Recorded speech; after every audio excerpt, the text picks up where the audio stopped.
Buen día a todas, todes y todos. Vamos a esperar que vayan ingresando quienes se inscribieron a la sala, así podemos dar una bienvenida más masiva y formal.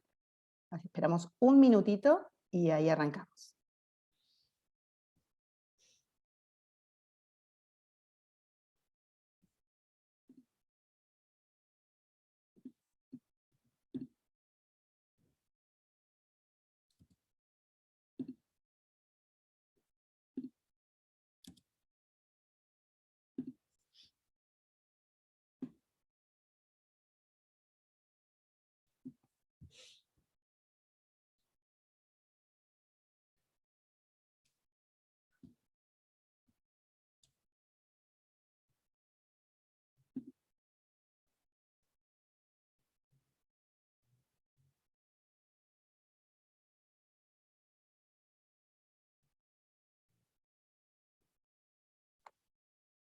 Bueno, ahí se estabilizó el número. Buen día nuevamente. Muchísimas gracias por acompañarnos en esta mañana. Les damos la bienvenida a la presentación del Informe Argentina de Géneros y Corrupción, que junto con el equipo latinoamericano de Justicia y Género y la Asociación Familias Diversas de Argentina, vamos a acercarles, a presentarles y a plantearlo como un punto de llegada para un esfuerzo colaborativo que nos ha llevado un tiempo, que entre las organizaciones que han participado, no solamente en Argentina, esta es una iniciativa regional que hemos trabajado y que hemos acompañado en Guatemala, en Ecuador y en Perú, y entonces para nosotras es un lugar de llegada, pero sabemos que lo que vamos a presentar es también un punto de partida, es un primer paso o es la continuación y actualización de pasos en el camino de tender puentes entre agendas de género y diversidad y las agendas de lucha contra la corrupción y de perspectiva de integridad. Hoy nos va a acompañar también, aparte de Natalia Gherardi, directora ejecutiva de ELA, André Rivas de AFDA, nos acompaña Natalia Torres, directora de Transparencia de la Oficina Anticorrupción, para que podamos justamente pensar entre todos quienes estamos aquí presentes, los puentes entre estas agendas. Ese ha sido un poco el leitmotiv del trabajo que venimos haciendo, de un trabajo que hemos hecho en virtualidad, de un trabajo que hemos hecho de escucha, aprendizaje y acompañamiento, y por eso con la presentación de los resultados vamos a tratar también de pensar no solamente qué es lo que sabemos, sino qué podemos hacer, qué es lo que se nos convierte en una agenda para el tiempo que viene, que esperemos que sea de presencialidad, para que las vacancias que la agenda de géneros y diversidad, las agendas de géneros y diversidad en la actualidad en Argentina, puedan ser acompañadas por las herramientas desarrolladas, la mirada desarrollada por la perspectiva de integridad y por el activismo anticorrupción. Pero también esto es un aprendizaje, una asunción de compromisos para las agendas anticorrupción y de integridad. Incorporar la perspectiva de géneros y diversidad no solamente tiene que ser un enunciado, sino que tiene que ser un punto de vista irrenunciable para nuestro trabajo cotidiano. Y vamos a tratar de que nuestras intervenciones hoy giren alrededor de esto. Así que con esta bienvenida vamos a dar inicio a la primera parte de la presentación, y vamos a iniciar con Natalia Gherardi, que aparte de haber pergeniado hace mucho tiempo ya juntas esta iniciativa, sabemos que tiene un compromiso especial con este tema. Ella ha trabajado en algunos de los aspectos de la agenda de integridad previamente, y esta iniciativa nos ha permitido profundizar en esta colaboración siempre tan nutritiva. Y a esto quiero agregar, antes de acercarle una serie de preguntas a Natalia, un tema central que van a encontrar en el informe. La metodología a partir de la cual se construye el informe fue producida especialmente por ELA, y es una metodología que nos ha permitido que nuestro informe pueda dialogar con informes en Ecuador, en Guatemala, en Perú, ahora, y va a seguir recorriendo América Latina para recoger miradas que sean fundamentalmente comparativas. Sabemos que tenemos puntos en común en nuestras realidades, sabemos que hay particularidades locales, una metodología que pueda captar las dos cuestiones es un trabajo enorme. ELA lo consiguió, y somos el último de los eventos, y los eventos preliminares estos tuvieron un apartado especial para agradecer el desarrollo de esta metodología que nos ha permitido poner en palabras lo que por ahí sabíamos, sobre todo lo que se experimenta siendo mujer o persona LGBTIQA+ en nuestros países, y a partir de eso no solamente diagnosticar, sino generar recomendaciones. Así que, Nati, nada, para vos y para el equipo de agradecimiento está en boca de todos en la región, por suerte. Así que con esto, bueno, nada, quería que compartieras con nosotros tu mirada a partir de este proceso, y esto alrededor de, digamos, de tres ejes. Por un lado, ¿qué impacto tiene la corrupción en la vida de las mujeres en Argentina? ¿Cuáles son las barreras en el acceso a la justicia que encuentran las mujeres que quieren denunciar hechos de corrupción? ¿Y cuáles son las barreras de acceso a la información sobre corrupción que también enfrentan mujeres cuando están atravesadas por este flagelo, por esta problemática en sus cotidianeidades? Muchas gracias, Cari. Gracias por la presentación y por liderar este proyecto que fue súper interesante para nosotras integrar. Las palabras de reconocimiento sobre el trabajo y la metodología que se diseñó desde ELA no me corresponden, le corresponden a Zoe Verón y a Maite Carstange, que son dos de las integrantes de ELA, del equipo jurídico de ELA, que lideraron y trabajaron intensamente en este proyecto, de modo que el reconocimiento es para ellas, y me alegro que haya sido también recibido en el trabajo a lo largo de la región. Para nosotras el trabajo de articular la agenda de género con otras agendas no comenzó con este proyecto, como vos decías, sino que es parte de una preocupación más amplia que tenemos desde hace tiempo de articular la agenda de género con la agenda social, política y económica, ¿no? O sea, no hay posibilidad de recortar la agenda por la igualdad de género de tantas otras agendas importantes y temas que hay que trabajar en la Argentina.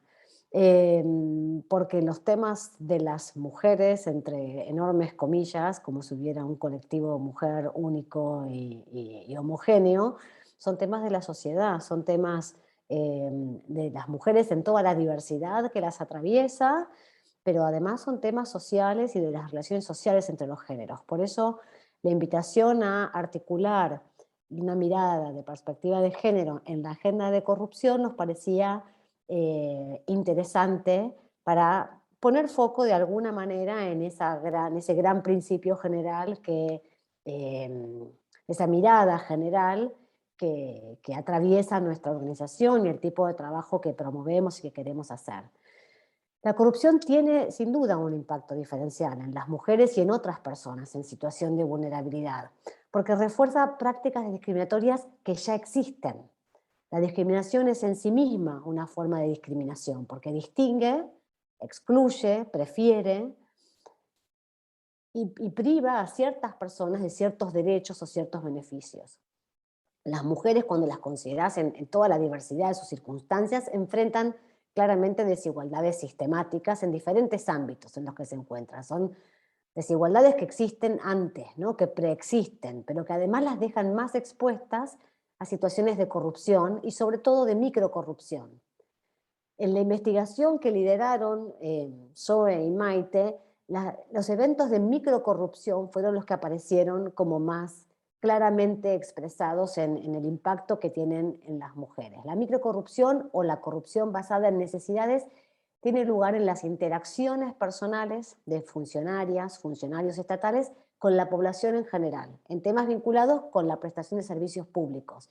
Y las mujeres que asumen una sobrecarga de responsabilidades de cuidados, que ocupan su tiempo y su dedicación y su esfuerzo a la satisfacción de necesidades propias y ajenas de las personas que integran sus familias, hacen, por lo tanto, mayor uso y dependen más de los servicios públicos, como por ejemplo servicios de salud, de educación, transporte, servicios sociales, y por eso también están más expuestas a sufrir hechos de corrupción en la interacción con el funcionariado que trabaja en el marco de esos servicios públicos.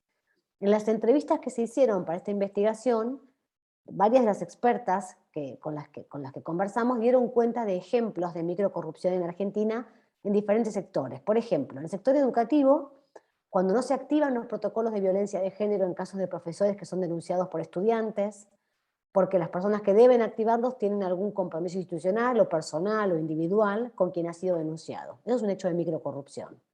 Que porque la violencia sexual o el acoso en el ámbito educativo impacta más en las mujeres, tiene un impacto diferencial sobre ellas. Otro sector mencionado en los ejemplos de las entrevistas fue el sector salud, ¿no? Por ejemplo, la microcorrupción que enfrentan quienes van a buscar servicios vinculados con la salud sexual y reproductiva, cuando personal de salud no les provee servicios, por ejemplo, de interrupción legal o voluntaria del embarazo o acceso a anticonceptivos, en base a prejuicios o preconceptos, y no lo hace en el sistema público, pero sí en el sector privado. Ese es otro hecho de microcorrupción. Además, en prestación de servicios, la microcorrupción se encuentra también en el acceso a los derechos, ¿no? Por ejemplo, en los refugios de personas en situación de violencia, donde alguien puede aprovechar la condición de vulnerabilidad de las personas que allí residen en términos del manejo del dinero, como por ejemplo el cobro de programas sociales.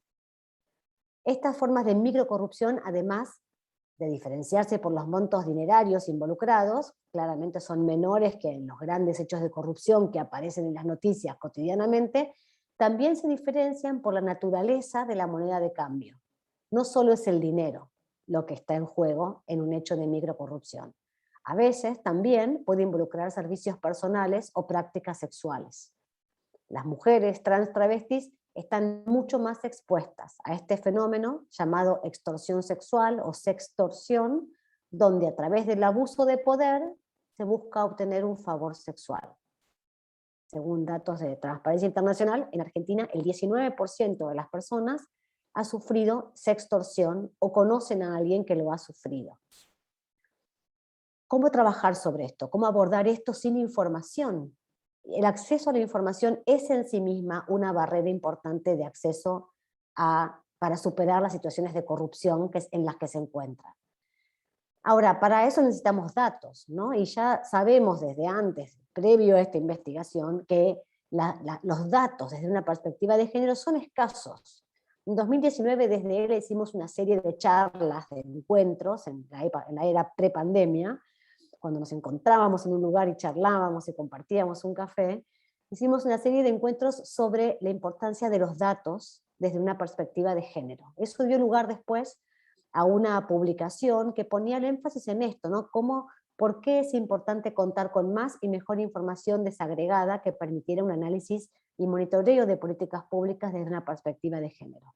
La publicación que está en nuestra web se llama El género en perspectiva de datos, una necesidad urgente para la agenda pública que se publicó el año pasado. De modo que en este tema, como en otros, la situación en Argentina es preocupante porque es una deficiencia en la existencia de datos desagregados y con perspectiva de género. No hay sistemas estadísticos oficiales o de la sociedad civil que trabajen con el cruce de género y corrupción, y esos datos son imprescindibles para comprender mejor el impacto de la corrupción en las mujeres en toda su diversidad y a lo largo de todo el territorio del país. Sabemos bien que las realidades en Argentina son muy distintas, ¿no? Hay ciertos lazos en común, sin duda, pero la situación en las grandes ciudades, o en las pequeñas ciudades, o en contextos urbanos o rurales, o en distintas provincias, es bien distinta. En nuestra investigación identificamos además una falta de estudios nacionales actualizados que crucen la agenda de corrupción con la agenda de género y los diferentes conceptos que vinculan ambas agendas. En los datos que sí existen, muchas veces la falta de este cruce necesario entre la agenda de género y de corrupción es evidente. Por ejemplo, la Corte Suprema de Justicia de la Nación tiene un observatorio de causas de corrupción, una iniciativa interesante, útil para seguir algunos casos de corrupción, pero no los que impactan diferencialmente en las mujeres.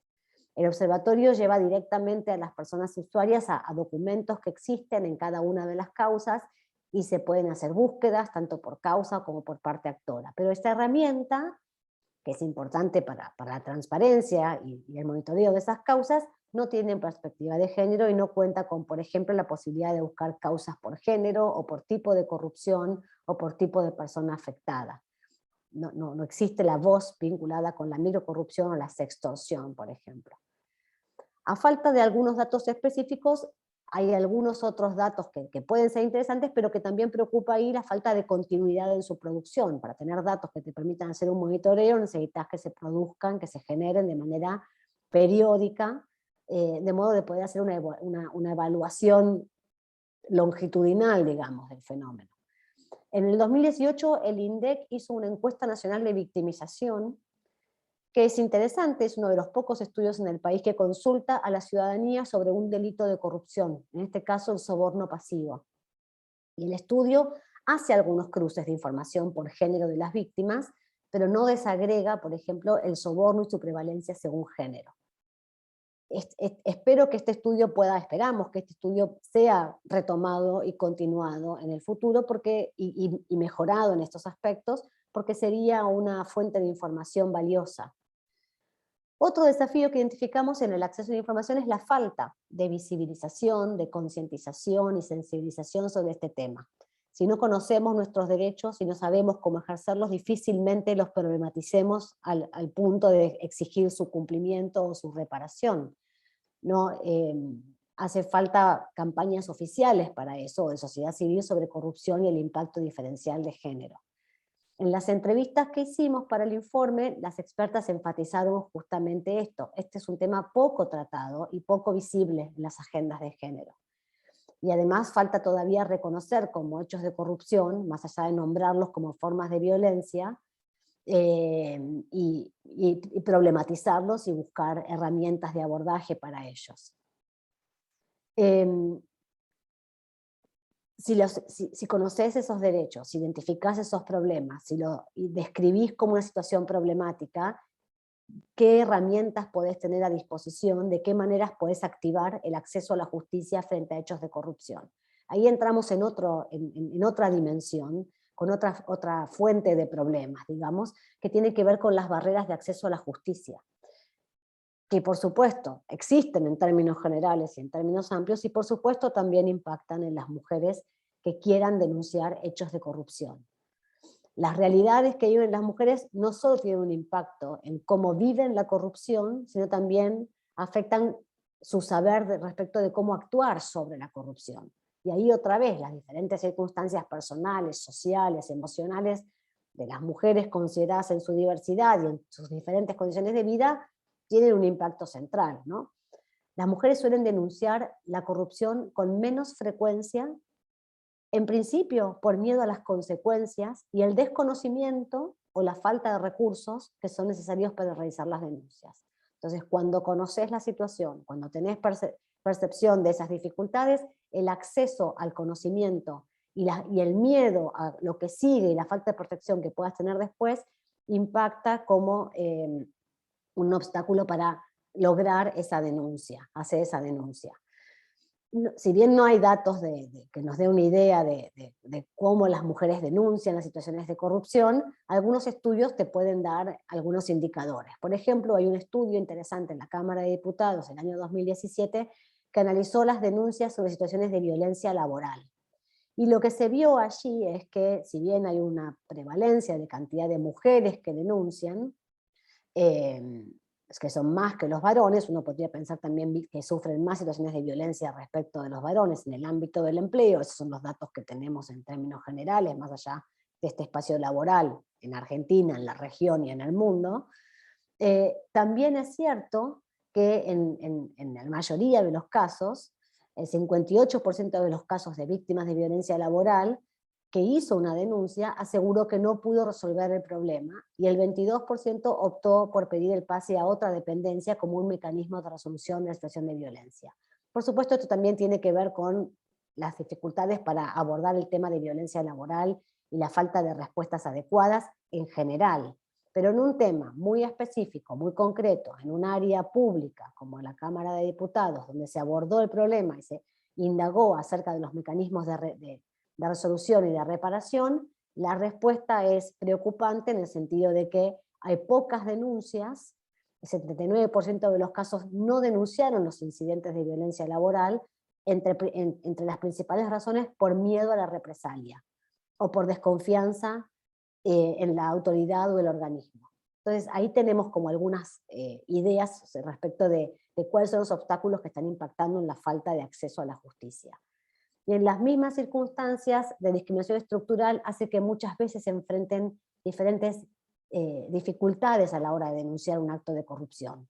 El sistema de justicia, además, por supuesto, mantiene sus sesgos de género que tienen un impacto directo e indirecto en el acceso a la justicia de las mujeres.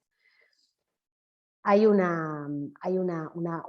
varios déficits en la justicia que están siendo abordados o que procuran ser abordados a través de capacitaciones con perspectiva de género, que es una de las estrategias de abordaje que también se revelaron en la investigación en varias de las entrevistas, y sobre eso, si te parece, podemos hablar un poquito más después. Perfecto.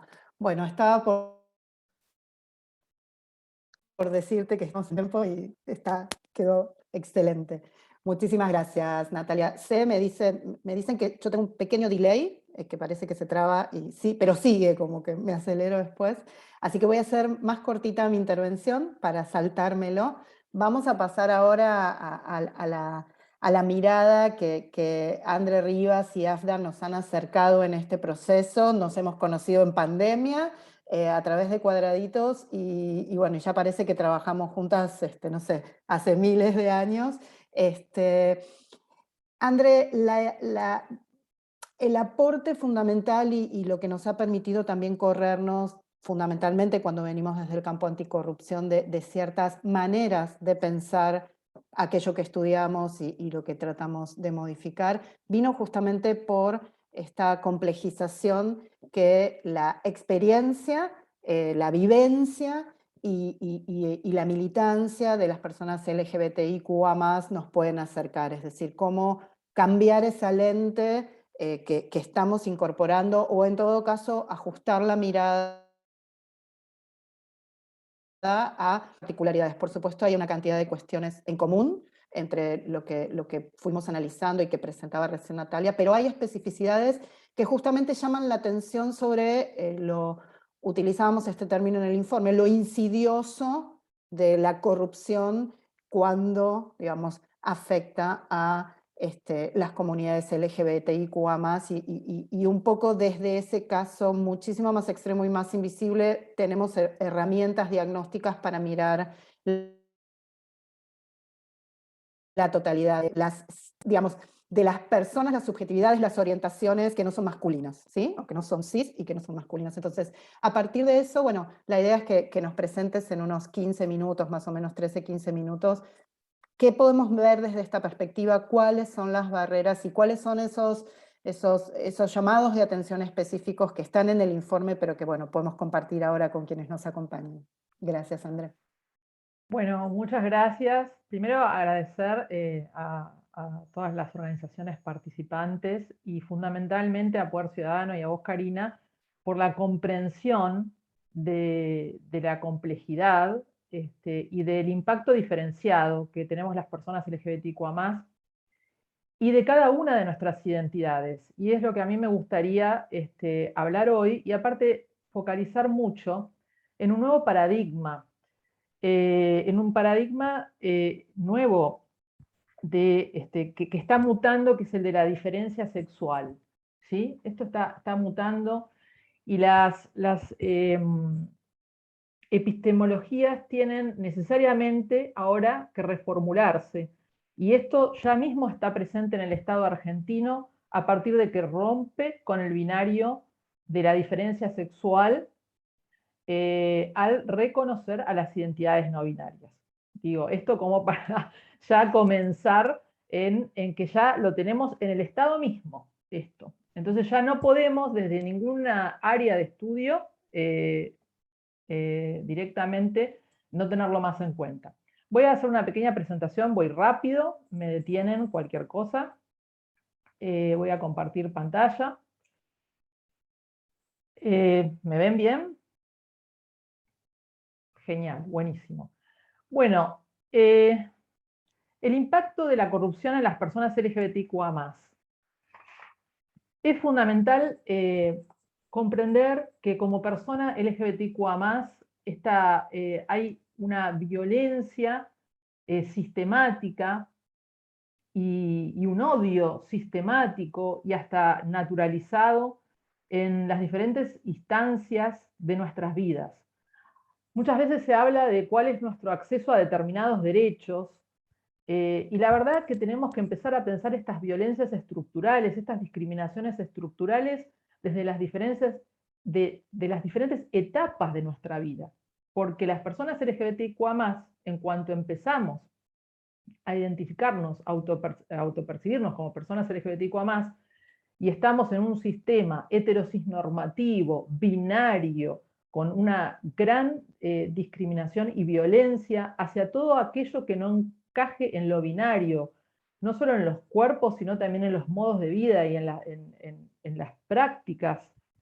Esto hace que se genera una exclusión sistemática y desde ya nuestros primeros comienzos de vida. Entonces esto ya tenemos que empezar a situarnos que esta violencia, esta discriminación, más que empezar a verlas solo en derechos, ¿no?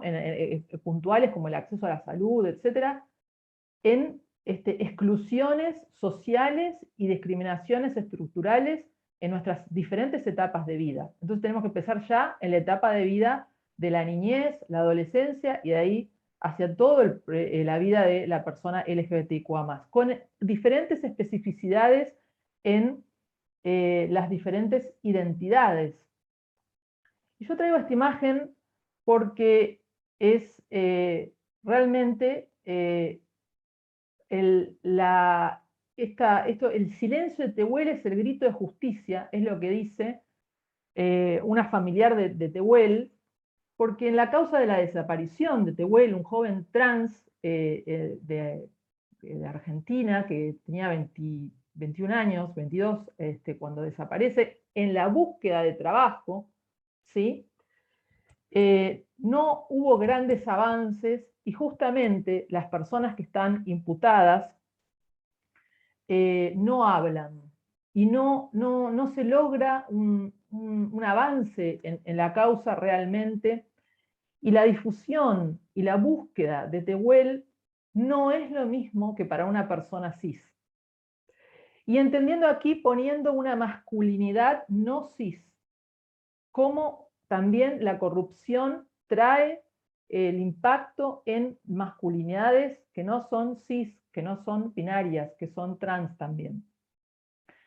Y realmente esto tiene que empezar a ver cómo hay un impacto diferenciado en nuestras vidas y en nuestras diferentes identidades. Entonces, hablar de corrupción significa entender cómo esta corrupción va a tener un impacto diferenciado en este tipo de violencia y discriminación estructural que sufrimos las personas LGBTIQ+. La primera es una que hay de base, es el armario. Y es un mito hoy en día pensar que en la Argentina, por más de que tengamos un plexo normativo que nos garantiza una igualdad legal, las personas LGBTIQA+, vamos a salir del armario automáticamente. Y es un desconocimiento de nuestras realidades. ¿Por qué? Por las violencias a las que me refería anteriormente. Esas violencias estructurales, el marco legal es un piso, ¿sí? Pero esas violencias estructurales, sociales, que están en las instituciones, han cambiado muy poco.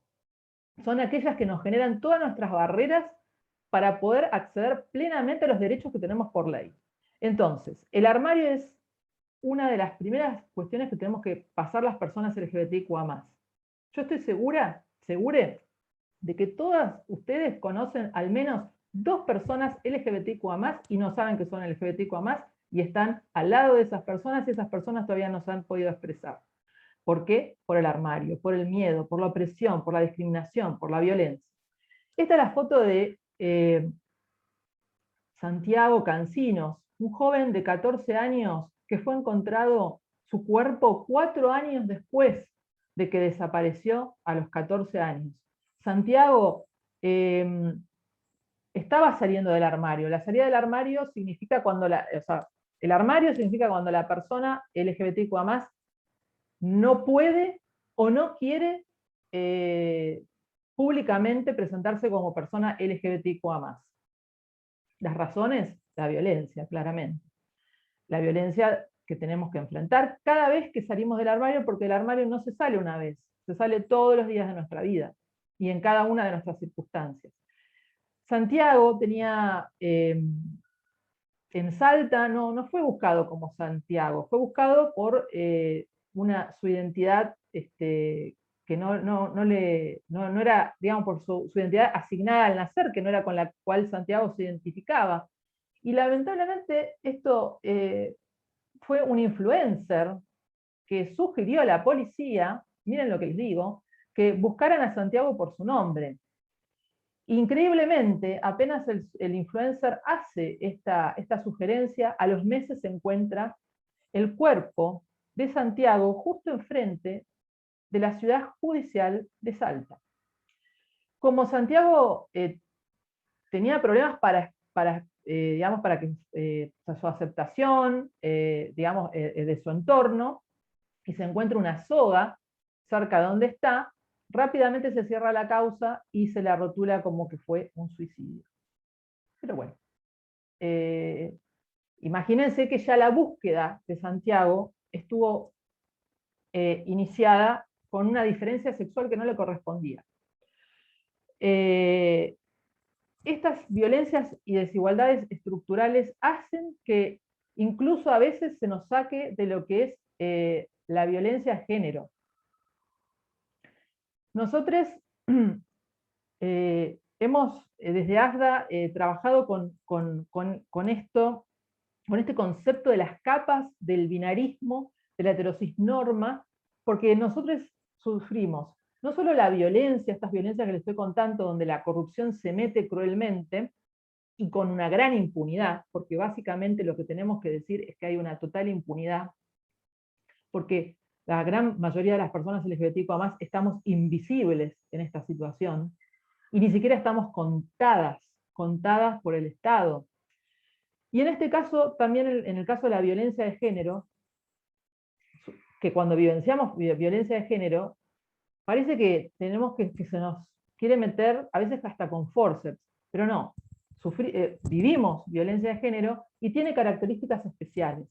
Porque lo primero que nos sucede es que tenemos la heterocisnorma que nos blinda totalmente, y que lo que hace la heterocisnorma es justamente validar el odio, la discriminación y la violencia hacia nuestras identidades.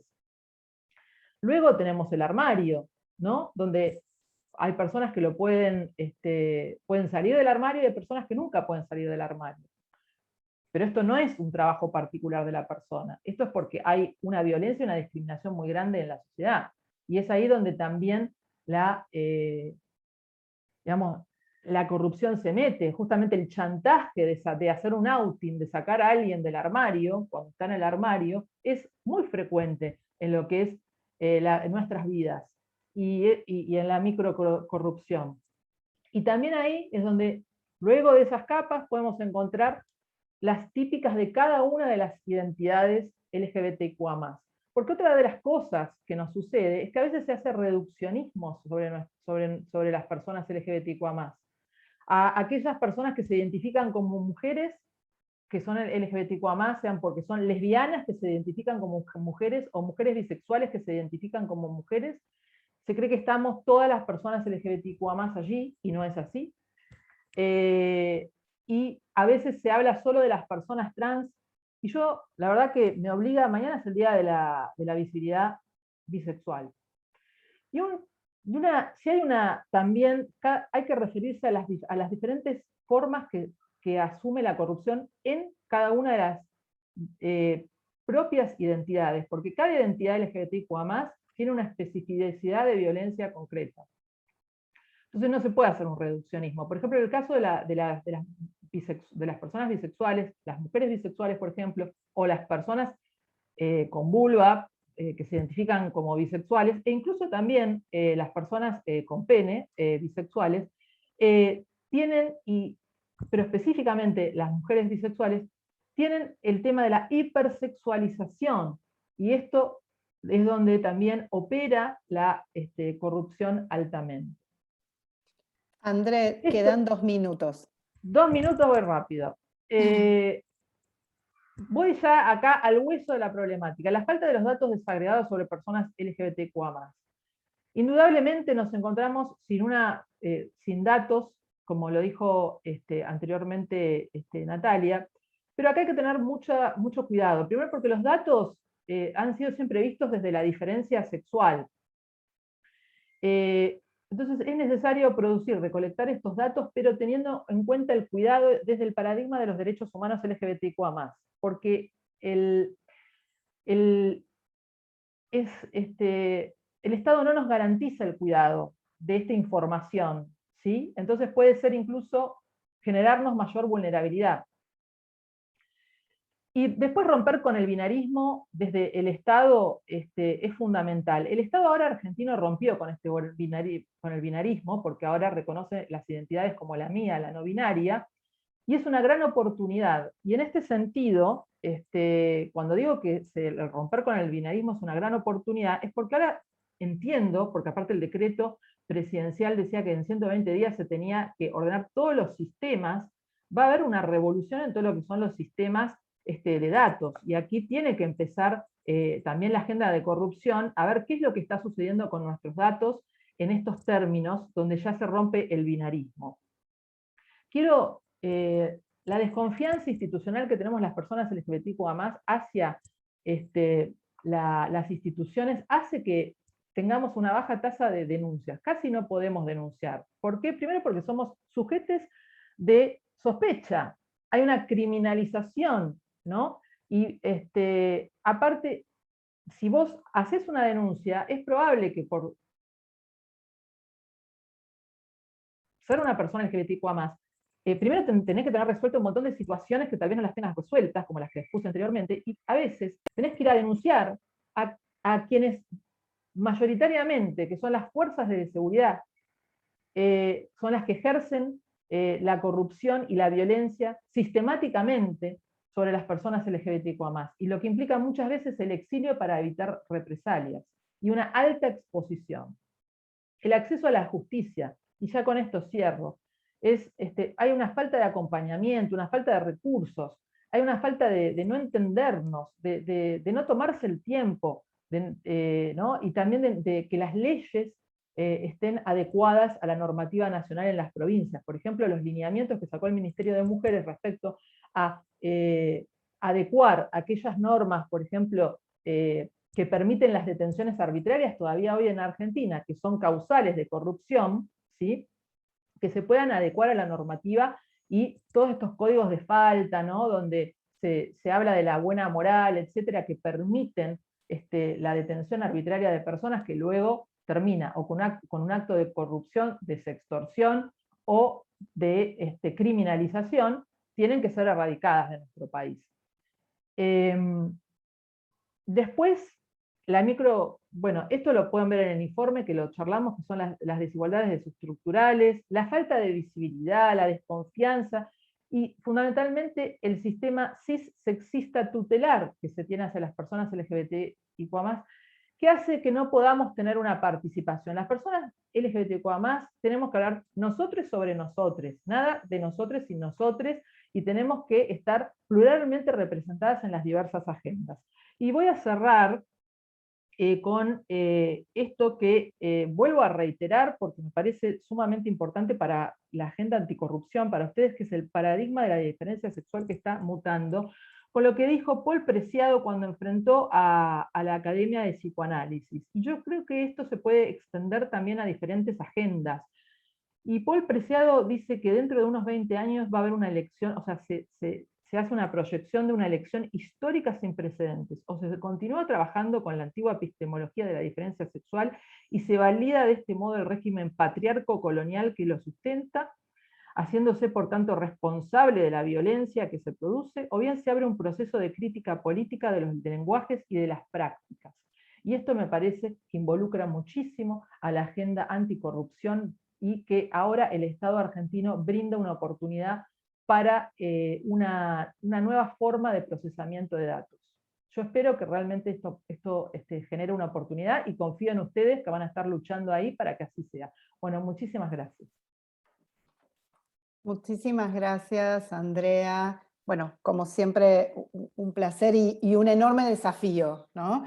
Y la primera respuesta al desafío es sí, vamos a estar todas, todes y todos pensando, tomando el guante, como se decía antiguamente, de estos interrogantes, que esta mirada al campo anticorrupción, cuando solemos mirar la gran corrupción, cuando solemos mirar desde paradigmas que también están mutando, y creo que este encuentro y estos puentes hablan de esa mutación en las miradas de cómo se combate la corrupción o cómo se promueve la integridad, digamos, porque también ahí tenemos que pensar algo que venimos charlando y que está en el informe, que es los diagnósticos, por supuesto, son crudos y hablan de desigualdades estructurales y de colectivos victimizados o cuyos derechos están profundamente conculcados.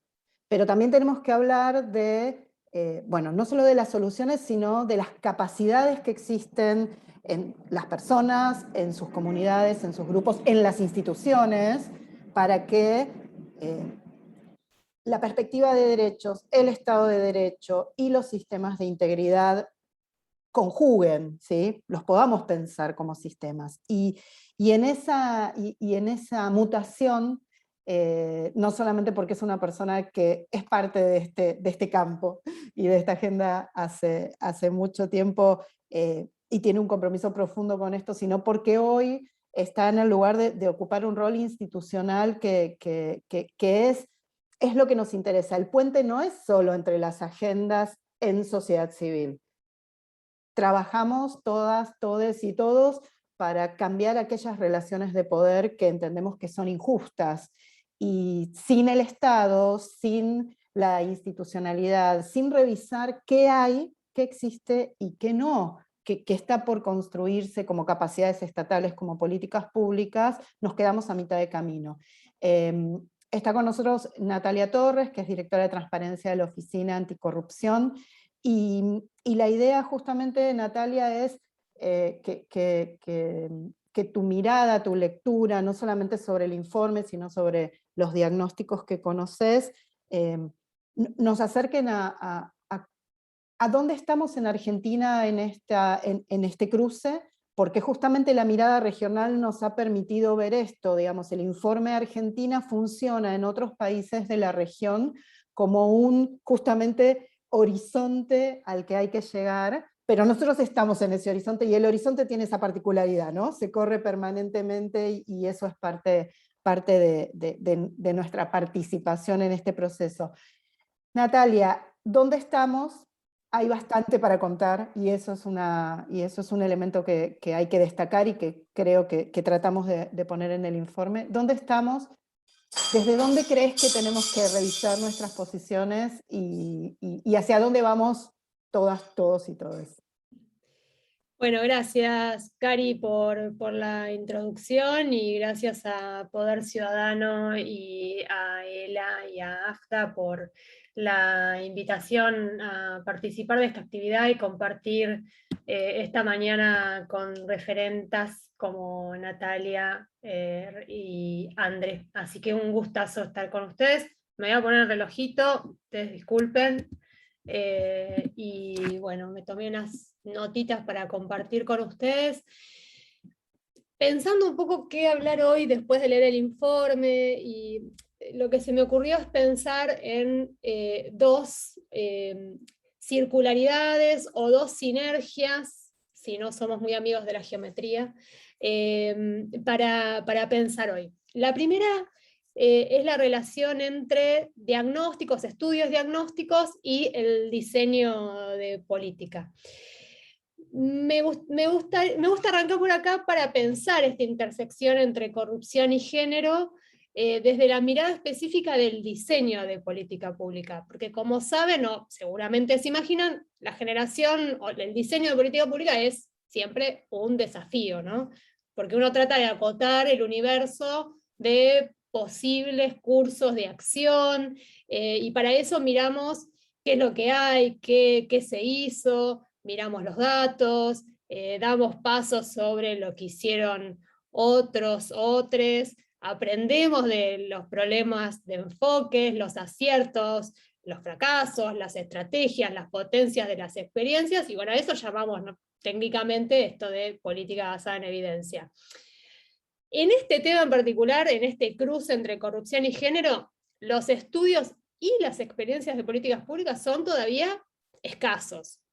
Y algunas investigaciones incluso nos pueden llevar hasta lugares equivocados. Por ejemplo, algunos de los primeros análisis que abordaban la relación entre corrupción y género, lo hacían desde lo que las mujeres aportaban a la lucha contra la corrupción. Y sí digo mujeres, porque en estos análisis se toma una versión excluyente de la idea de género, limitado a las mujeres.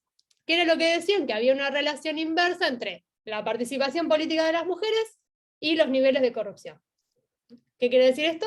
Más mujeres, menos corrupción. Tomaban, digamos, una eventual correlación como una causalidad y lo hacían sin consideraciones ni del contexto, ni ningún otro tipo de variable interviniente, como podían ser los arreglos institucionales, cuestiones culturales, etc. Y una hipótesis muy esencialista que visualizaban en los atributos de las mujeres una capacidad para purificar la política. Una nueva visión estereotipada muy problemática. Igual mi punto no es discutir esto, me parece que hay cosas muy interesantes en el paper que ustedes armaron, que habilitan otro tipo de discusiones, sino tan solo señalar que hace falta evidencia para orientar las políticas en estos temas. Y hace falta pensar claramente el género en términos más incluyentes y mucho menos estereotipados. Entonces, por eso, primer punto, saludamos, festejamos, felicitamos la iniciativa regional, porque creemos que con estos aportes nos van a ayudar a enriquecer el diseño de la política. Ahora bien, del diseño de la política, yo les decía recién, tiene que evaluar no solamente estos estudios, sino también la evaluación de las políticas implementadas en estos temas, y las experiencias en este campo son pocas, porque el lugar del diseño de políticas sobre este cruce hoy verdaderamente es un lugar de la innovación. Y sobre eso quisiera volver después para las recomendaciones, pero bueno, nada, tiro ahí un asterisco. Por eso quería hablar de esta primera circularidad, que es más datos sobre corrupción y género, mejores políticas sobre corrupción y género. Y mejores políticas sobre corrupción y género nos va a llevar a mejores evaluaciones, más datos sobre corrupción y género, más políticas. O sea, ahí hay una circularidad que me parece que tenemos que apuntar a generar y sostener. Y si vamos a hablar de políticas, quiero sumar algunas experiencias más a las descritas en el informe, experiencias de la oficina, no porque el informe que hoy se presenta esté incompleto, sino porque desde que hicimos, que estuvo el pedido de información sobre el que se basó, hasta acá tenemos algunas cosas más para contar y que queremos aprovechar que hay un público interesado en estos temas para contar. Segunda circularidad, antes de entrar a estas políticas, tiene una forma de pregunta que es, primero, ¿toda política de derechos humanos es una política anticorrupción? Ahora bien, ¿toda política anticorrupción promueve y garantiza derechos humanos? Esa es la segunda circularidad que me gustaría ahí como traer. Ya sé, hice trampa, salí de género, amplié la mirada, me fui a derechos humanos, pero lo hago porque me parece que tiene utilidad y porque ya hay un camino recorrido en este sentido. Hay un documento de la CIDH, que si no me equivoco está citado en el informe, después en todo caso chicas corríjanme, pero si no lo puedo compartir, pero que nos dice cosas importantes. Pero para avanzar en esta línea, primero es importante deconstruir la idea de corrupción. Salir de las visiones más reduccionistas que se apoyan en una evaluación individual costo-beneficio, de una mirada de tipo de evaluación económica, y ir a una mirada que incorpore una gramática del poder. Es decir, y desde este enfoque considerar a la corrupción no ya como un simple acto racional, aislado, egoísta, sino como una práctica profundamente social, moldeada por nociones culturales del poder, y por los privilegios y por el estatus social. Entonces, en este marco, la corrupción, como decía Natalia antes, puede ser abordada y analizada como un instrumento que ayuda a construir, a sostener o expandir un orden social basado en relaciones desiguales entre distintos grupos que pueden ser oprimidos a consecuencia de diferentes fenómenos como el racismo, el sexismo, la osmo-lesbo-transfobia. Entonces, en este caso, la corrupción funciona como un multiplicador cuando esto ocurre. Entonces, si incorporamos esta gramática al análisis estructural de la corrupción, el discurso y la práctica de derechos humanos tienen un montón que aportar. ¿Por qué? Porque los derechos humanos focalizan su atención en las relaciones desiguales del poder y en las estrategias que apuntan a promover un cambio que permita a los grupos oprimidos ejercer sus derechos. Derechos que serán utilizados también para desafiar y resistir actos discriminatorios o prácticas corruptas. Entonces, acá está el núcleo de la circularidad. Por eso es que toda política de derechos humanos es una política anticorrupción.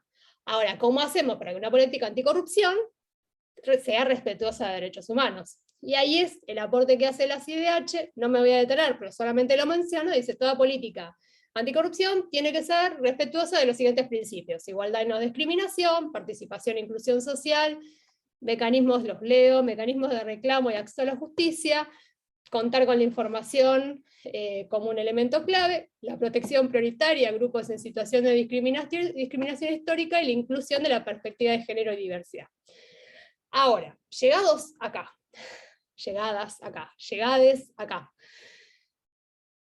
¿puede pensarse una agenda de integridad sin el respeto de estos principios? Quiero decir, ¿por qué seguimos hablando de cruce entre integridad y género? ¿No podemos empezar a hacer un acto expreso de afirmar que la integridad las incluye? Digo, me parece que ahí hay un punto, que es empezar a pensar la integridad como un concepto que abarca el respeto de los derechos humanos. Queda raro decir que eso ya no ocurre. Entonces, ahí me parece que desafío la idea del cruce. Digo, tratemos de pensar que hay ahí en la integridad algo más de integración entre las agendas. Y en esa línea es que llegué por fin a las políticas que estamos trabajando en la oficina. La Oficina Anticorrupción hoy está trabajando en un nuevo proyecto de ley de ética pública que piensa la integridad en esos términos, y que hoy en la realización de las actividades que hacemos de capacitación de alta dirección para las cúpulas de los organismos, hemos incorporado algunos módulos específicos cuando trabajamos con organismos que tienen gran alcance territorial. Tanto en la capacitación que hicimos en el PAMI como la que hicimos en Gendarmería, incorporamos un módulo de la mirada integradora de integridad con perspectiva de género, respeto de derechos humanos y la importancia de lo que es el trabajo de esta vinculación en la burocracia de calle. Nos parece que en esa interacción entre el funcionario, la funcionaria y la ciudadanía hay un punto que es súper importante trabajar, y es ahí, en esa agenda, en donde también hay que empezar a trabajar en temas de integridad. También hemos trabajado en el registro de integridad y transparencia de empresas. No me voy a detener mucho en lo que es una de las grandes iniciativas que tiene la Oficina Anticorrupción, que se propone establecer una plataforma para que las empresas puedan dar cuenta del compromiso con la agenda de integridad. Acá también estamos planificando incorporar para próximas ediciones, o sea, para la segunda edición, digamos, un nuevo módulo que tenga que ver con el respeto de los derechos humanos, y también con temas como el ambiente. Ahí después me voy a guardar una anécdota sobre esto, sí, porque no sé si voy a llegar con el tiempo, y quiero decir un poco todo el repaso de las políticas. También hemos trabajado nos interesa mucho la mirada federal, y hemos trabajado con municipios en este sentido, y principalmente a través de la red de concejalas de la Federación Argentina de Municipios. Llevamos 2 actividades y estamos planificando la tercera, una primera actividad de transparencia y género en la gestión municipal. Luego seguimos fortaleciendo las capacidades de las concejalas para el desarrollo de políticas de integridad, y ahora vamos por una tercera actividad que son es la generación de laboratorios de diseño de política de integridad con las concejalas, que nos parece que también es un aporte importante. Y por último, quiero mencionar, y acá me detengo un cachitito, que es la Estrategia Nacional de Integridad. Como saben, esta también es una de las iniciativas de mayor relevancia que está desarrollando la oficina, que es esta planificación estratégica y coordinada desde la oficina, jefatura de gabinete y los organismos, apoyados en la transversalización y capilaridad que hemos construido durante este último año y pico de gestión. Dentro de lo que fue la estrategia, uno de los lineamientos que diseñamos para orientar el desarrollo de políticas o de iniciativas por parte de los organismos fue la incorporación de las perspectivas de derechos humanos y de género de la política de transparencia. Y la consideramos como uno de los puntos casi prioritarios, que buscar la interseccionalidad de problemáticas. Y en esa línea, bueno, esto es un poco primicia, porque lo vamos a contar dentro de 2 semanas, lo que hemos recibido de las iniciativas presentadas por los organismos son 9 iniciativas que incorporan la perspectiva de derechos humanos y género, y 13 acciones que incorporan la perspectiva de derechos humanos y género. Voy a nombrar algunas nada más.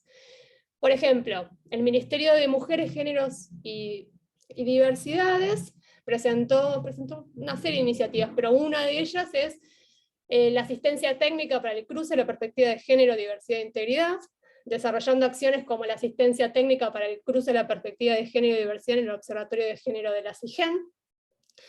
El Ministerio de Economía presentó una acción sobre la publicación de datos e información relativa a la perspectiva presupuestaria de género y niñez. La Policía de Seguridad Aeroportuaria, en el marco del programa de integridad de las fuerzas policiales, se incorporó una iniciativa específica del Registro Institucional de Denuncias de Género en la Policía de Seguridad Aeroportuaria. El BCRA presentó la iniciativa Transversalizar la perspectiva de género y derechos humanos en la política de transparencia e integralidad del banco, con acciones como mantener un código de ética actualizado en temáticas de género y derechos humanos. Hay más de esas acciones, nombro algunas como para que tengan una idea. Aerolíneas Argentinas, AISA, ambas empresas con participación estatal, dentro de sus programas de integridad, contemplan la temática de género, y también la Comisión Nacional de Valores, en el marco de su programa de integridad, contempla la adopción de un protocolo propio de violencia de género. Quiero decir, integrado, acá lo vemos esto, quiero hacer un reconocimiento al tremendo equipo de trabajo que tiene la ENI, encabezado ahí por Franco Serra, pero también con Virginia Fariña, Carolina Podestá. Ahí yo creo que quería detenerme un poquito en la ENI, porque me parece que es súper importante el laboratorio de política. O sea, nos manejamos con la necesidad de innovar en relación a esto.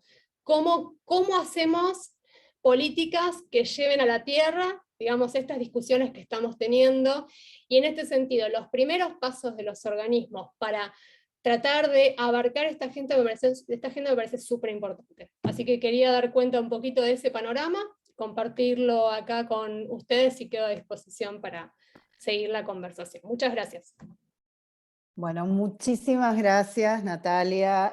Y justamente esta parte primero, gracias por la ilustración de cómo tenemos que cambiar la lente, ¿no? Si utilizamos todo el tiempo el tema de la mirada, me parece que tenemos en tu presentación unos insights muy importantes. También tomemos en público y en primera persona el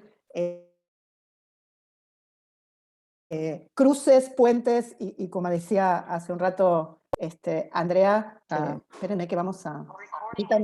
Permítanme que tenemos problemas técnicos. ¿Cómo no vamos a tener problemas técnicos? Voy a pasar a modo teléfono. Decía que me parece que hay que asumir en primera persona, y lo venimos charlando, el desafío al lugar donde estamos parados. Andrea lo traía hace un rato, paradigmas nuevos para pensar la diversidad, digamos, venimos de decir disidencias, diversidad, pero los paradigmas anticorrupción y tienen bastante que revisar, ¿sí? Y Natalia Torres lo planteó con mucha claridad, ¿no? Economicismos, dos personas, una de un lado y otra del otro.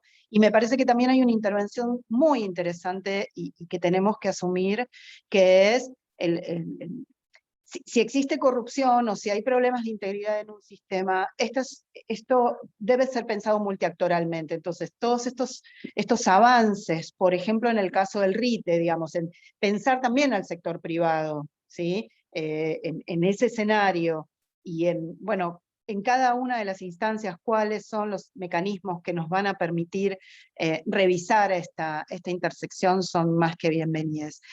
Voy a tratar, ahí creo que el equipo de Poder Ciudadano me va a tener que ayudar, y mucho en este momento, de presentar las recomendaciones sintéticamente, porque quienes nos están escuchando no han visto el informe aún. Ahora en un ratito vamos a poner el link ahí en el chat. Presentarles muy rápidamente las recomendaciones, que en realidad es a modo de síntesis, porque tanto Natalia Gherardi como Andrea Rivas, incluso Natalia Torres, que ha tenido acceso al informe, nos adelantan ahí un poquitito hacia dónde va esta segunda parte de la conversación. Entonces pasemos, Nathan, por favor, a la filmina 2, y si podemos poner full screen mejor, porque encima yo no lo veo tampoco. ¿Estamos ahí?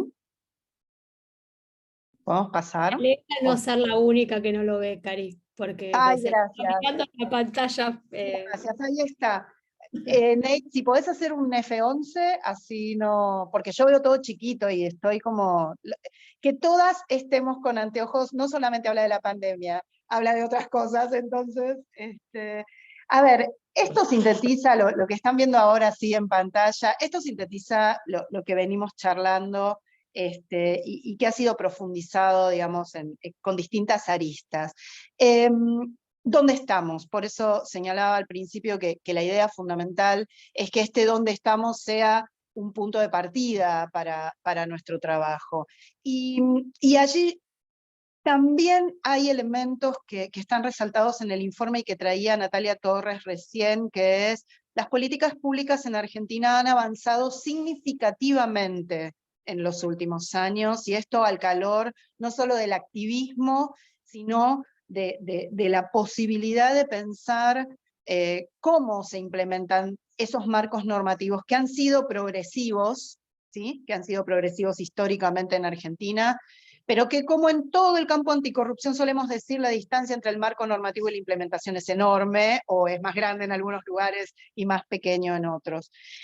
Hemos hablado de la falta de datos, y allí quiero sumar algo que traía Andre. Sin datos hay opacidad, y si hay opacidad hay impunidad, y allí las circularidades son iatrogénicas, son negativas. Entonces, no parece algo muy básico decir que se necesitan datos. Necesitamos seguir diciéndolo, y Natalia Torres planteó muy bien cómo es ese círculo que llamamos virtuoso en la política pública, asumiendo siempre que cuando hagamos una intervención van a quedar cosas afuera, pero que tenemos la gimnasia para retomarlo.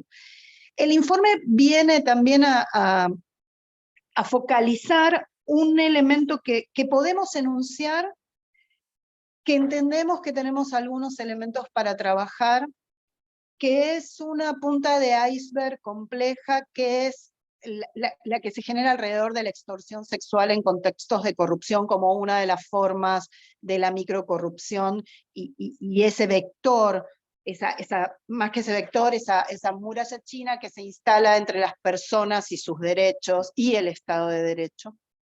Y allí, si bien el fenómeno parece nuevo, no lo es. Entonces ahí también hay que deconstruir, y esto es parte de las conclusiones. Esto no es un fenómeno nuevo, es un fenómeno que no se ve, y en el campo de la lucha de mujeres y de personas LGBTIQ+, sobre todo en Argentina, sabemos que el trabajo de visibilización es el que va a movilizar esa agenda, y así como hemos hablado de femicidios, le hemos hablado a la sociedad de femicidios, le hemos hablado de educación sexual. Bueno, aquí en esta articulación de agendas tenemos algo allí, hay una normativa de protección integral a las mujeres que incluso señala que cuando se dan violencias, y quienes perpetran la violencia son agentes públicos, esto tiene que tener un correlato en las intervenciones estatales, y después el foco que hacemos en denuncias, imposibilidades, violencias, también tiene allí un campo de oportunidades para que trabajemos. Nathan, si podemos pasar a la filmina siguiente. Nosotros podemos dividir, y nos quedó la AR como si esto fuera Argentina abajo, nosotros podríamos dividir las conclusiones que van a encontrar en transversalizar e interseccionalizar, ¿sí? Vamos a ver después producir datos e información, y finalmente la necesidad urgente de protección. Hemos hablado de la demanda de esta obligación y no claudicación en la transversalización de la perspectiva de géneros y diversidad, y quiero hacer énfasis en esto, ¿no? Que es lo que venimos trabajando con Andrea y a nivel de la región. Las políticas anticorrupción suelen ser políticas, bueno, que derivadas de su matriz originada en la gramática del derecho, para tomar las palabras de Natalia sobre la gramática del poder, incluso siendo progresivas en materia de derechos humanos, ¿sí? Tienden a, en su universalización, digamos, unificar a esos sujetos de derechos que están del otro lado con vidas y condiciones concretas. Entonces, la idea de deconstruir esa universalización y poder receptar esas particularidades es importante, y allí es géneros y diversidad, digamos, la propuesta que tenemos que nos desafía permanentemente. Desde el campo anticorrupción solemos hablar de la cadena anticorrupción, es decir, no tratar la corrupción como un fenómeno, sino tratarlo como un conjunto de dimensiones que tienen que ser consideradas en el diseño de una política pública, y siempre hablamos de prevención, detección, investigación, sanción, recuperación y reparación del daño, que son los tópicos que suelen ser, como a quienes no están en el campo, los más novedosos. Pero creo que aquí en esta cadena, la perspectiva de género y diversidad nos plantea un desafío enorme, y tiene herramientas muy interesantes para que el campo de integridad y anticorrupción revise a la hora, por ejemplo, de pensar la reparación del daño, ¿sí? En materia de protección frente a las violencias, los movimientos de mujeres y de personas LGBTIQ+ han recorrido un camino acerca de qué es el ABC de la reparación, ¿sí? O qué sería necesario para reparar. Creo que hablar de reparación del daño en políticas anticorrupción, pensar, bueno, tenemos el desafío de cómo se individualiza para el derecho a la víctima, cuál es el daño y cómo se resarce. Hay un desafío muy importante, y es no solamente una recomendación, sino justamente el puntapié para la hoja de ruta. Pero esta cadena nos lleva a un lugar también de modificación de lógicas. Sabemos que nuestros sistemas anticorrupción tienen mucho trabajo en investigación y sanción, su efectividad quedará para otro webinario, y esto no solo en Argentina, sino en la región. La detección es un problema, Y hace muchos años venimos hablando de la necesidad de paradigmas de prevención en materia de integridad y lucha contra la corrupción, porque lo puramente decimos forense, es decir, ocurre el hecho y vamos a perseguirlo allí, no da los resultados integrales que se buscan. Cuando estamos hablando de esta transversalización, esa prevención va a tener que tomar forma de sistemas de protección urgente, ¿sí?, de personas y de víctimas. Por eso ponemos tanto énfasis en cómo pensar los canales de denuncia, cómo acompañar a las personas que son reportantes, denunciantes, es decir, quienes están no solamente sufriendo o tienen información sobre estos fenómenos, porque justamente lo que falta, ¿sí?, son dimensiones de escucha, recepción y cuidado de esas situaciones. André nos acercó a algo que no veníamos pensando en este recorrido, que es la protección del dato, la protección de la identidad cuando llega, por ejemplo, a una institución pública que puede ser la de Administración de Justicia. Y es imposible transversalizar, y Natalia Torres lo decía antes muy claramente, si no generamos espacios multiactorales, donde quienes trabajamos estas agendas pensemos el cómo, el qué y los tiempos y quiénes son las personas y los grupos que van a ser referentes en este caso. Nathan, si podemos pasar a la tercera, perdón, y me apuro. Hemos hablado, sin datos no vamos a ir muy lejos. Y allí decía que la matriz del derecho impregna a las políticas más progresivas en materias de integridad y en acceso a la información pública, que Poder Ciudadano, y también él ha trabajado mucho en acceso a la información pública con perspectiva de género, hay algo que tenemos que revisar. Conseguir una ley de acceso a la información pública en Argentina fue un camino largo, arduo, intergeneracional, podemos decir, y necesitamos revisitar, preguntarle a la ley de acceso a la información pública si está en condiciones de leer, de receptar, de catalizar la diferencia, ¿sí?, que planteamos cuando somos mujeres, personas LGBTIQ+, cuando pedimos información y qué respuesta se nos da. Esto ya May y su trabajo más que eliminar respecto del acceso a la información pública por grupos de mujeres, ya nos marcaban una ruta y tenemos que poner énfasis allí. Y vamos, con esto cierro, a la generación urgente de sistemas de protección de reportantes, denunciantes, víctimas en general y de corrupción en particular con perspectiva de géneros y diversidad. André lo traía, Natalia lo traía cuando hablaba de los problemas de acceso a servicios públicos. Si estamos hablando de microcorrupción, en general a quien tenemos que denunciar está muy cerca del canal de denuncias. Entonces ahí tenemos que hacer un trabajo especial desde la sociedad civil, pero también desde la institucionalidad con la que estemos trabajando, para que esa escucha sea verdaderamente estructurada alrededor de una garantía irrestricta de los derechos de quien acerca una denuncia. Decía, la extorsión sexual en contextos de corrupción va a ser ese tema que vamos a ir trabajando y se puede abordar no solamente desde su tipificación, su articulación con la ley 26485, sino también con, bueno, qué capacidades estatales hay que ponerle para generar datos y para atender a estas víctimas. Y allí, y lo han dicho y no voy a extenderme en esto, si bien esto tiene que ser una tarea de todos los poderes del Estado, y Natalia Torres traía, ¿no? Hablamos de poderes del Estado y parecen los grandes poderes del Estado, pero tenemos que ver el Estado en acción, tenemos que ver a las burocracias de calle, porque allí también hay mucha información acerca de esas dinámicas en el agente público que está en contacto con estas realidades. Y muchas veces queda, digamos, por debajo de una montaña de institucionalidades. Pero la administración de justicia es central, porque la protección de las personas que están atravesando situaciones de corrupción, que están atravesando situaciones de violencia, es aquí y ahora. Entonces hay una presión temporal que tenemos que atender.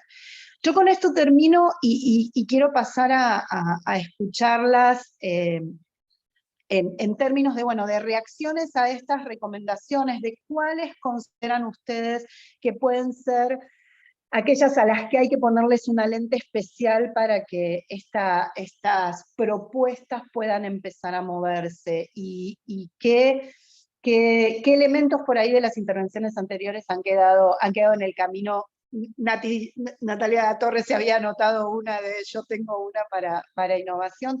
Si les parece, empezamos con Natalia Torres y después avanzamos con Andre y con Nati Gherardi. Natalia, ¿qué de estas recomendaciones tenías un tip allí alrededor de las innovaciones y otros seguramente? No, me noté 3 cosas que pensé. En realidad agrego cosas. Después creo que hay algunas recomendaciones que me gustaría pensarlas, digamos, con detenimiento y pensarlas bien. Pero primero, creo en serio el tema del laboratorio de políticas, de pensar cómo para una situación específica la integración de las agendas puede resolver un problema específico. Me parece que en esas intervenciones suman un montón. O sea que en realidad un poco así en la oficina trabajamos con los organismos. Nosotros no tenemos políticas universales o respuestas para los problemas. La verdad es que trabajamos con los organismos pensando en relación a los desafíos que se les presentan. Y creo que en esto puede sumar mucho el trabajo en pensar políticas que permitan incorporar la mirada de transparencia a cuestiones de género, o la mirada de género a la política de integridad, o en serio como apostar a la integración de las agendas. Esa una. 2, lo dijimos todas, pero me parece que es súper importante apostar a la generación de espacios de trabajo, de reflexión, de diseño, de evaluación, de conversación, de catarsis, de lo que sea, entre diferentes actores del sector público, de sociedad civil, de los distintos poderes, y empezar a ponernos de acuerdo, digamos, en algunos consensos, digamos, que apunten a la generación de políticas más específicas. Y tercera, y acá sí me quiero detener un toque, es el tema del sector privado. Me parece que ahí también es un punto a trabajar. Ahora sí me meto con una anécdota en el marco de lo que estamos trabajando con el registro de integridad y transparencia de empresas. Como les decía, dijimos, bueno, vamos a hacer un módulo que se va a agregar a partir del que viene, lo vamos a diseñar en el 2022, una vez que ya el RIT esté corriendo, agregamos un módulo. Lo cierto es que a veces uno quiere separar analíticamente cosas que no están separadas en la realidad. Uno puede separar analíticamente, pero no suceden así las cuestiones. Entonces, estamos en el RITE validando los cuestionarios autoadministrados sobre los que funciona el registro con empresas, cámaras, academias, sociedad civil, en fin, multiactoral en estas mesas de trabajo. Y salió la discusión acerca de la efectividad de los canales de denuncias. O sea, ¿cómo vamos a medir el canal de denuncias? Y salió una pregunta de una de las personas que participan en las mesas, que bueno, ¿qué era lo que íbamos a contar? Porque bueno, las cuestiones de acoso sexual son inconvenientes, pero que no son cuestiones de ética pública. Sexual. Bueno, la distinción analítica se fue, porque digamos, efectivamente decíamos, bueno, pero si hablamos de política de integridad, no vamos a tener en cuenta, eso no puede ser tenido en cuenta, no tiene nada que ver con la integridad, no, es una cuestión, es un acoso sexual, bueno, fue muy interesante la verdad la discusión, porque realmente nos desafía a todos, en particular, confieso que haber tenido un documento como el que elaboramos sobre corrupción y género, en particular, me permitió contar con argumentos para dar esa discusión, digamos, como de manera ordenada. Me parece que eso es súper importante, poder pensar, parar, pensar, tomar posición, hacer reflexiones sobre los temas, permite dar discusiones argumentada, informada. Me parece que eso suma muchísimo. Pero además, me parece que en ese contexto desafío a todos los que estábamos ahí, che, pero bueno, ¿y qué entendemos por integridad? O sea, ¿podemos decir que una empresa es íntegra en función de su política anticorrupción estricta, pero no en lo vinculado con los derechos laborales o la situación, el respeto al ambiente y la promoción de la igualdad y la no discriminación hacia el interior de la empresa? ¿Podemos decir eso? Me parece que es un aprendizaje, digamos, y ahí creo que también hay que trabajar, este trabajo con el sector privado también es súper interesante y que vale la pena pensarlo, ¿no? Así que sumo, digamos, ahí esa mirada para incorporar. Nada, eso. Gracias. Buenísimo, muchísimas gracias. Sí, sí. Sí, si vamos a seguir con la metáfora de que se baila, que es un baile de a dos, y como dice Delia Ferreira, con orquesta y con iluminadores, es necesario ir ahí. Natalia Gherardi, que como estoy con el teléfono te tapo en el cuadradito, tu reacción a qué recomendaciones tendríamos que enfatizar o ponerle un poco de energía para mover la rueda. Creo que hiciste un excelente recorrido, Cari, de las recomendaciones y la forma también en que se interrelacionan entre ellas, ¿no? Y se alimentan unas a otras. Yo creo que sin duda, como en tantos temas, la capacitación, la sensibilización, la difusión de información es central. Creo que hay una herramienta que tenemos en particular para la articulación de los temas de género y corrupción, que es la conceptualización de la violencia institucional, en una descripción de la violencia institucional que nos da la propia Ley 26.485, la Ley de Protección frente a todas las formas de violencias por razones de género. Creo que vale la pena enfatizar eso y como desgranar, ¿no? ¿Qué significa? ¿Qué obligaciones implica para las personas que ejercen la función pública en los diferentes ámbitos del Estado? Y para eso la estrategia de la ley Micaela es sumamente poderosa.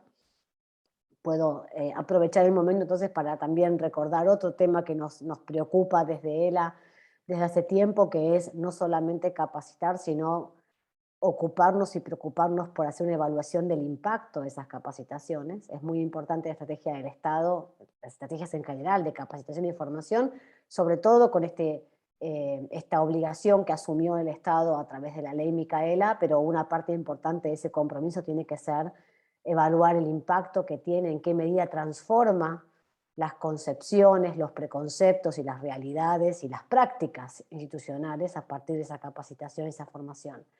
Y después me gustaría reaccionar o complementar un poco lo que decía Natalia Torres recién sobre ese inicio circular, digamos, y retroalimentado en la exposición, que me parece súper interesante y valioso, y lo comparto plenamente. Es cierto, ¿por qué hablar de la articulación de las agendas? ¿Cómo no entendemos que es parte de la misma? ¿Cómo no entendemos, por qué no podemos conceptualizarlo y explicitar que una cosa no viene sin la otra? Y comparto plenamente, y es algo que también reforzamos últimamente a propósito de otras discusiones de actualidad que tienen que ver con el enfoque de derechos humanos y el enfoque de género. Un enfoque de derechos humanos bien entendido incluye una perspectiva de género, porque si no es otra cosa, no es derechos humanos, ¿no? Y sin duda entonces, bien entendida la política pública desde un enfoque de derechos humanos, tiene que incluir una agenda, la agenda de género y diversidad. Lo mismo pasa entonces con cualquier política de integridad, pero ¿qué pasa? Si no la explicitamos, ¿está realmente presente? Y eso nos lleva a otras cosas, ¿no? Digamos, bueno, hay que explicitar todo el tiempo, y ojalá fuera cada vez menos necesario, pero no parece que estamos ahí todavía. ¿Y cómo hacemos para estar ahí? Bueno, depende quién es, para llegar a ese lugar, ¿no? A ese horizonte que queremos seguir corriendo, como vos decías, Karina. Bueno, creo que ahí también tiene mucho que ver en quiénes están dónde, y desde qué lugares se impulsan qué agendas, con qué compromiso, con qué solidez, con qué consistencia, con qué presupuesto y ejecución sostenida de políticas públicas. Nos puede llevar eso a otra discusión también de mucha actualidad. ¿Quiénes tienen que impulsar esta agenda? Por supuesto que comparto lo que decía André, nada acerca de nosotras, nosotres y esa pluralidad en todas sus dimensiones. Acá hablamos de algunas, pero incluye muchas más. Incluye a las personas con discapacidad, incluye a las, digamos, hay muchas agendas de diversidad que son importantes. Estamos hablando de algunas de ellas, pero todas son centrales. Y todas esas personas tienen bastante poca representación en los espacios de poder. Todas esas presencias, política de la presencia y de la representación de intereses, son todas importantes. Pero no porque eso, entonces mientras discutimos el quiénes y promovemos la pluralidad de quiénes, porque eso tiene que ver con la legitimidad democrática, al mismo tiempo les reclamamos y les exigimos a quien sea que esté hoy, que incorpore esas miradas, que incorpore esas perspectivas, esas agendas, porque eso es parte de su obligación. Eso es parte de su obligación en un Estado de Derecho, en un Estado democrático, que asume el compromiso de los derechos humanos en esta amplitud e integralidad de agendas que compartimos, ¿no? Entonces creo que hay un montón de temas para enfocar y para seguir trabajando, y como siempre, como tantas cosas, todo es importante y al mismo tiempo, y entonces por eso también es interesante que nos articulemos, que trabajemos de manera colaborativa, que apoyemos nuestros esfuerzos y también entendiendo que hay diferentes estrategias y que podemos no estar de acuerdo siempre en todas, pero que en la medida en que lo hacemos con diálogo y de buena fe vamos a ir empujando ese horizonte hacia un lugar que sin duda compartimos. Muchísimas gracias, Nati, 1000% rubricado, que hay presencias y ausencias incluso en lo que estamos presentando, y que también es el desafío. Cerramos con André Rivas y algo sobre las recomendaciones. Estamos sobre el tiempo, así las personas pueden aprovechar para escucharte. Termina Andrea y nos despedimos con algo muy, muy rápido. André. Bueno, primero agradecer y reconocer también que más allá de las ausencias que haya, creo que la verdad es la primera vez que hay una persona no binaria y de la diversidad y una ONG liderada por personas no binarias trabajando en temas de anticorrupción gracias a la participación de ustedes. Y esto no es menor, no es menor. Entonces, yo quiero celebrar también las presencias y esta presencia y la voz esta, que bueno, es un enorme desafío también hacerlo, es sumamente importante porque denota también que es la primera vez que se nos va invitando, ¿no es cierto? Y que se nos va, se nos invita a trabajar a la par, ¿sí? Y esto es muy importante porque vuelvo sobre este concepto, el no tutelar. Así como las personas que se autoidentifican como mujeres han sentido esta tutela del patriarcado en el tema de los derechos durante muchísimos años y la siguen incluso, digamos, atravesando en el ejercicio de determinados derechos, como puede ser hoy, por ejemplo, el ejercer la ILE, aunque sea una ley en Argentina, y lo que eso puede, digamos, sabemos las barreras que se enfrentan, y donde también seguramente va a haber muchísimos actos de corrupción. Bueno,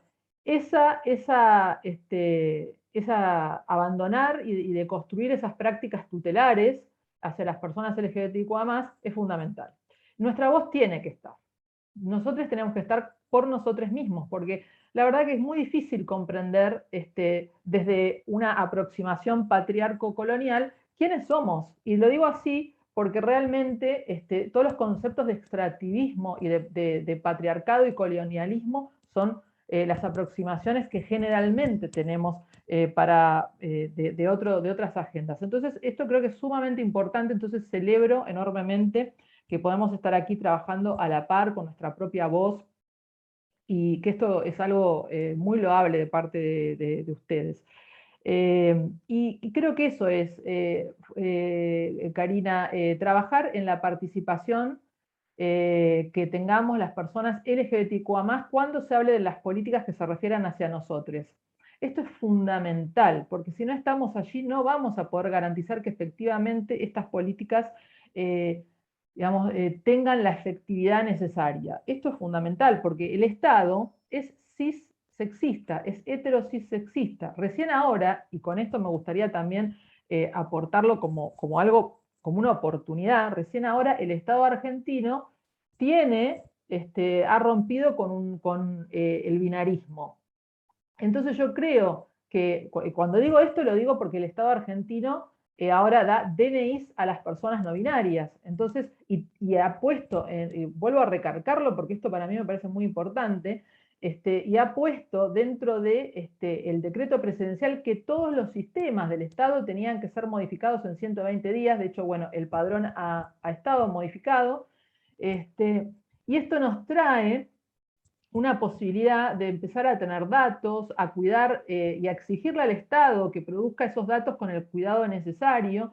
Y en el tema de todas las políticas que tienen que tener las personas LGBTQA+, entiendo que tienen que entenderse que siempre vamos a estar con una hiperexposición a situaciones de corrupción. Entonces, cuanta más participación ciudadana podamos tener allí en el monitoreo, en la revisión de todas las políticas que se establezcan para las personas LGBTQA+, más vamos a trabajar para deconstruir estas prácticas y lo que es la corrupción. Y fundamentalmente, yo creo que la agenda que ustedes, el gran trabajo y el desafío que tienen ustedes ahora por delante, en mi opinión, para poder ayudarnos a que nos dejen de violentar y nos dejen de discriminar por la corrupción, es trabajar sobre la brecha, ¿no? Trabajar sobre la brecha, trabajar sobre la implementación, porque Argentina tiene muy buenas leyes, pero la brecha y la implementación y lo que le falta, hoy hay gente en el Poder Judicial que no sabe lo que es la identidad de género, no sabría decirlo. Hay funcionarios públicos que no saben distinguir entre una persona cis y una persona trans o una persona no binaria. No saben la diferencia entre una persona lesbiana y una persona bisexual y parece que esto no tuviera consecuencias, y tiene grandes consecuencias a la hora de que cada una de estas diferencias impacta de manera diferente con el tema de la corrupción. Así que bueno, creo que eso es fundamental, tenerlo en cuenta, y la capacitación. La capacitación siempre tiene que tener una perspectiva LGBTQA+, con no un reduccionismo de nuestras identidades y de nuestras violencias, o de forzarnos a un binarismo en el cual no estamos, porque no estamos en ese binarismo, y el Estado argentino ya lo entendió. Así que ahora es hora de que rinda cuentas también de eso, ¿no es cierto? Así que bueno, muchas gracias. Gracias, André. Es hora del hacer.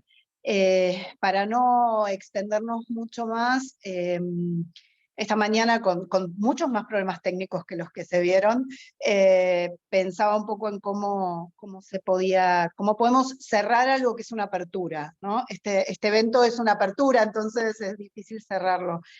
Se han dicho muchas cosas y las tenemos registradas y las vamos a registrar, porque mucho de lo que se dijo aquí son las bajadas operativas de lo que está planteado en el informe. Informe que tiene una deuda si lo miramos, e invitamos a que después visiten los informes hermanos y hermanes en el resto de los países. Hay una deuda de mirada interseccional, y Natalia Gherardi lo traía hace un rato. Bueno, necesitamos todas esas presencias, y ese es un trabajo que tenemos que desarrollar como sociedad civil en el mediano plazo. Pero pensaba que cuando Natalia Torres hablaba de la vinculación y esta pregunta de derechos humanos y políticas anticorrupción y derechos humanos, tenemos que volver a decir alguna cosa por nuestra coyuntura sobre estas vinculaciones, sobre estas integralidades. Hablamos de la universalidad, Natalia Gherardi decía, tenemos que volver a pensar o tenemos que forzarnos a hablar de la interdependencia, ¿no? Los derechos humanos son interdependientes, son indivisibles. Hay cosas que hay que revisitar. Me gustaría cerrar este momento, que nos vamos a volver a encontrar seguramente en un corto tiempo, invitándonos a todes, todas y todos a pensar no solamente en la progresividad que nuestras actividades nos llevan a plantear como una necesidad en materia de derechos humanos con perspectiva de géneros y diversidad, sino sobre todo a pensar en el principio de no regresividad. Digamos, necesitamos, Natalia Gherardi lo decía, bueno, ¿cómo hacemos para llegar y quedarnos en algunos lugares? Bueno, por ahí recordando que progresividad quiere decir también no regresividad. Y en este campo, entre la integridad, la perspectiva de géneros y la diversidad, tenemos mucho para trabajar. En general, yo personalmente suelo cerrar los eventos de este programa proponiéndoles una frase de una compañera mexicana que hace un tiempo nos decía: el futuro de la agenda anticorrupción o de la agenda de integridad tendrá perspectiva de géneros, tendrá perspectiva de diversidad, será un trabajo de derechos humanos y de integración, o no será. Eso es lo que nos queda por delante. Así que les agradezco muchísimo, bueno, por supuesto a quienes nos han acompañado con sus aportes esta mañana, a quienes estuvieron súper atentos, hubo un público ahí permanente. Va a estar disponible en el canal de YouTube, vamos a circular estas intervenciones por donde estén nuestras capacidades y nos estamos encontrando dentro de poco tiempo. Muchísimas gracias y que tengan un buen miércoles. Gracias.